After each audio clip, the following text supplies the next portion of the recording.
हे राधा कृष्ण, आप मेरी रक्षा कीजिए, मेरी बुद्धि शुद्ध हो, नहीं तो दुर्गति पक्की है, पक्की दुर्गति है। फिर जब काम अपना अधिकार जमा लेता है हृदय में, तो क्रोध का तांडव शुरू हो जाता है। छोटी छोटी बातों में वो अपने पूज्य जनों को भी कटु वचन, कठोर व्यवहार, हिंसा भी कर सकता है। जैसे बड़ा भ्राता पिता के तुल्य होता है, पिता माता ये भगवान के तुल्य होते हैं, पर क्रोधी पुरुष इन पर भी हाथ उठा देगा, इनको भी अपमानित कर देगा। हो सकता है क्रोध ज्यादा बढ़ जाए तो हिंसा भी कर सकता है। ये राक्षसी बुद्धि के लक्षण हैं, जो माताओं बहनों में काम भाव देखना और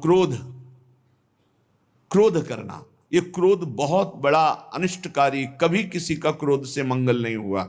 नाम जब से ऐसा धैर्य धारण करना चाहिए, जो आपके प्रति अपमान की क्रिया, प्रतिकूल क्रिया, तिरस्कार क्रिया, अहित क्रिया करे, उसको भी क्षमा कर दो। जैसे क्रोध से हानि ही होती है, दूसरों के दोष देखने से अपने पुण्य ही नष्ट होते हैं, ऐसे अहंकार करने से नाश ही होता है, पतन ही होता है। और पिशुनता, दूसरे की चुगली करना, ये भगवत मार्ग में बहुत हानिकारक बात है। ये सुना ऐसा ऐसा ऐसा, और बड़े खुशी हो रहे हैं दूसरे की न्यूनता का वर्णन करके, दोषों का वर्णन करके, चुगली वर्णन करना। पिशुनता, दूसरे की बात किसी दूसरे से करना।